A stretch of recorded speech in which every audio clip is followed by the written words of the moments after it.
Clemson fans can't wait to see Deshaun Watson back on the field. MarkRogersTV running down the top quarterbacks in college football across the country and really just every quarterback situation we can get to. So we bring in Ryan Kantor of Shaking the Southland to break down the Clemson quarterback situation, and it all centers around this guy, Ryan, Deshaun Watson. He was so impressive when he was on the field last year. That was one of the issues. Yes, riddled with injuries. He injured his hand against Louisville. He hurt his knee against Georgia Tech. He re-injured it, actually tore his ACL during practice before his rather heroic victory against South Carolina, where he played without an ACL or with a torn ACL. So he missed summer camp now, but he will be back for fall camp, and he's expected to be healthy. And unlike a lot of the previous seasons, Clemson does not start with a big game against an Auburn or Georgia. They get Wofford and then App State. So he should be healthy for those games, but even if he's not quite 100%, they don't play Florida State or Georgia super early, so not quite as critical as it otherwise could be.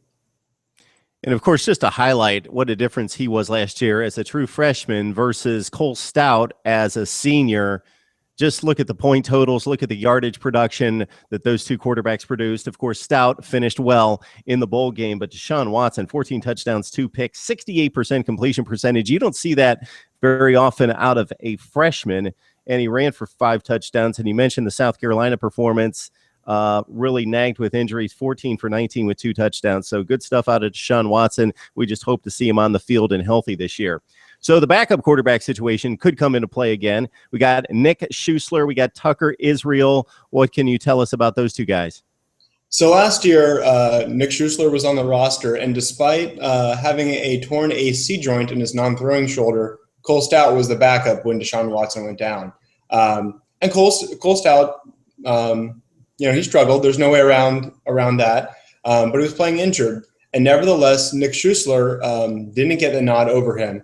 And after summer camp, Nick Schuessler is listed as the number 2 quarterback. So we're hearing that he's improved and taking great strides. And if that's the case, then that's phenomenal. If he's just the same quarterback he was last year that couldn't beat out Cole Stout, that's a little bit more alarming. But I feel it's optimistic, and the coaches are being honest with us when they say he's really improved from a year ago. Behind him is either Kelly Bryant or Tucker Israel. They're the 2 incoming freshmen. Bryant is a little bit more athletic, bigger guy. Seemed more of a mini Cam Newton type. Obviously, not to compare him to Cam Newton as far as what he'll do, but that type of a player versus Tucker Israel, who's a little bit shorter, more of just a traditional pocket passer type. But Tucker Israel is considered more polished at this point. And if I were to put a bet on it, I would say that Kelly Bryant is more likely of the 2 to redshirt.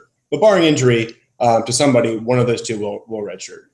So Schuessler's been around the program. He's a redshirt junior, as you allude to. And all reports say that he had a solid nice spring game at 9 for 13 in that game. Israel, one of the more prolific high school quarterbacks in Florida high school football history, passed for a ton of yardage, ton of touchdowns there. Yeah. Ryan Kantor joining us from Shaking the Southland. I think he got something else for us, Ryan. Yeah, Tucker Israel actually broke all sorts of passing records in Florida, which is really encouraging. And I will add, to Schuessler's credit, he did look to be pretty much without a doubt the best quarterback Clemson had. Of course, Watson wasn't able to play during the spring game. So a lot of the hype was justified if you watch the spring game. Okay, we're talking Clemson football, so of course we've got Ryan Kantor of Shaking the Southland on the line. Ryan, thanks so much for joining us. Thank you.